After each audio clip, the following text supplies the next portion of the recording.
नमस्कार दर्शक बंधु आपण मानक दास रानी चैनल को स्वागत जनाऊँगी।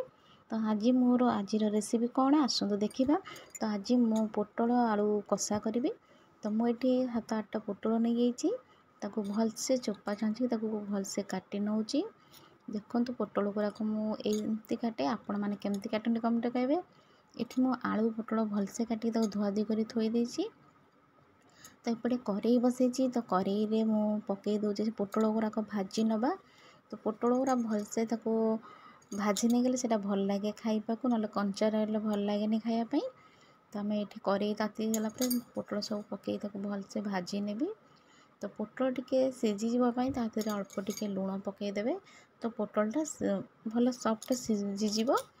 तो शीघ्र सीझीज पोटलटा। देखो पोटलटा आमर केते सुंदर भाव में भाजी हो जाइए। पोटल भाजी सारापर एपटे मु आलू भी सेम प्रोसेस रे भाजी नौ। तो आलू गुड़ाक तेल रे भाजी देले से भलसे सीझीज। अल्प सीझी जाइए तो अल्प पानी आम सीझीदे तो सीझीज शीघ्र से आलू गुड़ाक भाजी नौ। ता भितर मु मसला रेडी करुँची।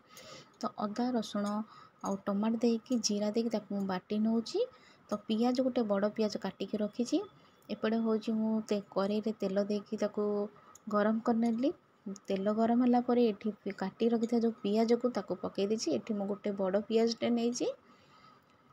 आपण आपनकर क्वांटिटी देखिए आपण जिते पियाज यूज करेंगे मु गोटे नहीं। तो ये गुंड मसला नौ धनिया पाउडर और सब्जी मसला हल्दी गुंड लंका गुंड काश्मीर लंका नहीं। तो ये पियाजटा देख आमर भलसे पूरा ब्राउन कलर हो आसला पियाजटा। तो ये आम ये पकईदे कौन पियाजटा भलसे होगा। तो बाटी रखी था जो मसलाटा को मुझे पकईदेली। बाटी रखा मसलाटा पकईकी भलसे घाटी नवा ना से लगिज। ये गैसटा टिके स्लो कर देते मसला घर ना पोड़ीज। देखो मसला गुड़ाक मोर केते सुंदर भाव में भी तादे मिसीगला पियाज देरे। आपण मानक जदि मो वीडियो भल लगी थाए तो निहाती भाव में लाइक कमेंट शेयर करेंगे। आउ देखो मोर प्रोसेस चलती। तो मसलाटा भलसे कषुची मसलाटा भी न कषिले तार अदा रसुण पेस्ट स्मेलटा रही से भलसे टे कषि नवा तेल आग।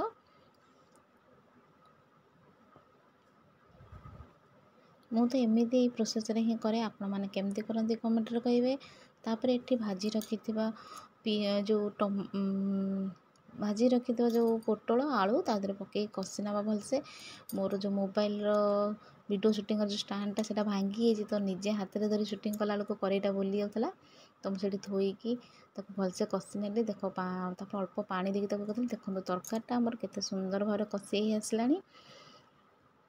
आलू पोटल कषा आमर हो गला। तो देखो धनिया पत्र नहीं आउ टे कषि नहीं जाइए। देखो तरकारी आमर केते सुंदर भाव में होती। जदि मो वीडियो भल लगी था लाइक कमेंट शेयर करने को भूलिए नहीं। जय जगन्नाथ।